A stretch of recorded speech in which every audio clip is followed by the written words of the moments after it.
Everyone, welcome back to our channel. কেমন আছো সবাই? তো আজকে আবারও নিয়ে চলে এলাম তোমাদের সামনে একটা নতুন ব্লগ ভিডিও নিয়ে। শুরুটা করলাম আমার বেবিকে নিয়ে। তো দেখো আমার বেবিকে এখন ওষুধ খাওয়ানো হচ্ছে, আর আজকে হচ্ছে আমাদের লড়া। তো আজ 5 দিন আজকে আমি বেবি বর তিনজন মিলে চান করবো, আর আমাদের যে আতর ছোঁয়ানোটা আছে সেটা কিন্তু আজকে চলে যাবে, আর আজকের থেকে আমাদেরকে সবাই ছুতে পাবে। তো দেখো এখন বেবিকে ওষুধ খাওয়ানো হচ্ছে, আর এদিকে হচ্ছে রান্না বান্নার আয়োজন চলছে। তো দেখো দাদু কি বলছে। হ্যাঁ কি বলছো?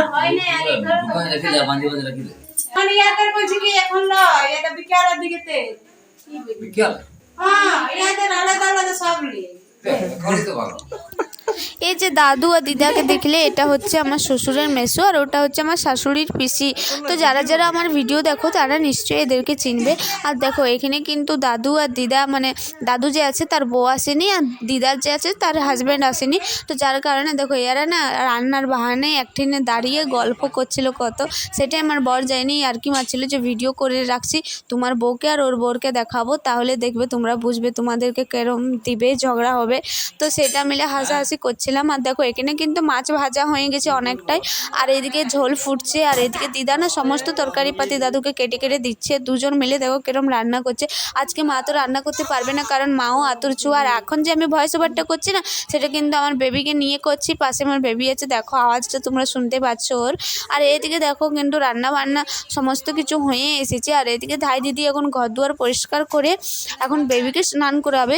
তো দেখো আমার বেবি কত চুপচাপ স্নান করছে, একটা গামলার মধ্যে জল, হলুদ আর কি নিয়েছে, আর দেখো ওকে স্নান করাচ্ছে।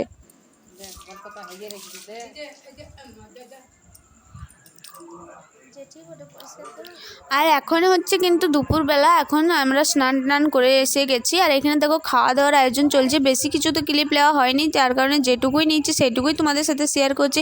পরের ভিডিওতে আমরা চেষ্টা করব ভালো ভালো ক্লিপ নিতে। অনেক লোকজন আসছিলো, যার কারণে না আমার ভিডিওই নেওয়া হয়নি, আর আমার শরীরটা না একটু আগে থেকে খারাপ হয়ে গেছে হসপিটাল থেকে আসার পরে। আর দেখো এখন বিকেল হয়ে গেছে, এখনও অনেক লোক এসেছিলো। আর এই যে বালতির মধ্যে মিষ্টিগুলো দেখছো, এগুলো কিন্তু বিকালে সবাইকে দেওয়া হয়েছে। বিকালবেলায় মা সবার ঘরে ঘরে বলে এসেছে মিষ্টি তেল হলুদ নিতে। আমাদের ঘরে এটা নিয়ম বটে যে 5 দিনের বেলায় বেবি হলে তাদেরকে, মানে পাড়ার লোককে তেল মিষ্টি হলুদ দিতে হয়। যার কারণে অনেক মিষ্টি নিয়ে এসেছিলো, আর সেগুলো সবাই নিয়ে চলে গেছে। আর আমার চোখ মুখের অবস্থা দেখতে পাচ্ছ যে কতটা আমি ফুলে গেছি। আর দেখো আমার পায়ের অবস্থা কেরম, শরীরের মধ্যে একটু কিন্তু ব্লাড নেই, একদম সাদা হয়ে গেছে, আর ফুলেও গেছে পুরো শরীর, আর প্রচণ্ড অসুবিধাও হচ্ছে। আর এখন সন্ধে লেগে গেছে, আর দেখো আমার বেবিকে নিয়ে আমি কিন্তু এখানে ছিলাম দাঁড়িয়ে, বেবি এখন শুয়ে গেছে। আর যত লোকজন এসেছিলো সবাই কিন্তু নিজের ঘর এখন চলে গেছে, আর এখন আমি বসে আছি।